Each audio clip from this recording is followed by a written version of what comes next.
Part 1. Willie Sutton robbed over 100 banks and never fired a single shot. For 3 decades, this gentleman thief terrorized America's banking system with nothing but charm, wit, and elaborate disguises. Sutton wasn't your typical bank robber. He was an actor, a master of disguise who could transform into anyone. Police officers, mail carriers, businessmen, window repairmen.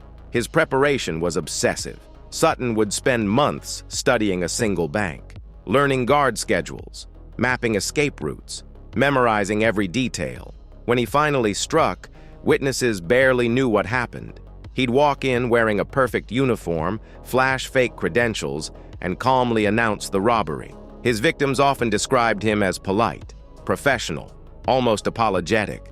Bank after bank fell to his sophisticated schemes. $2 million stolen across hundreds of heists. But Sutton's greatest talent wasn't robbery. It was escaping. Prison couldn't hold him.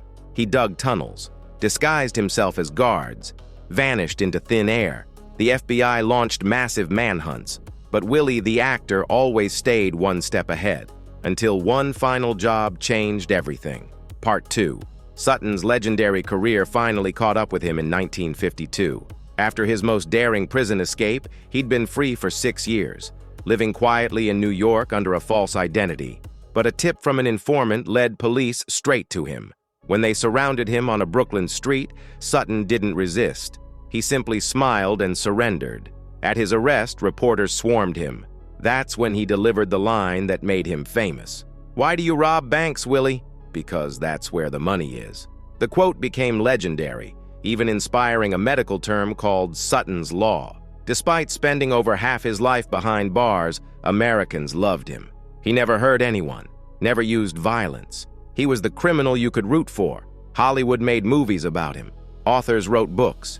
He became a folk hero. When Sutton was finally released at age 68, he'd served 17 years for his crimes. He spent his remaining years as a celebrity, giving interviews, writing memoirs. The gentleman bank robber had pulled off his greatest trick, turning a life of crime into lasting fame.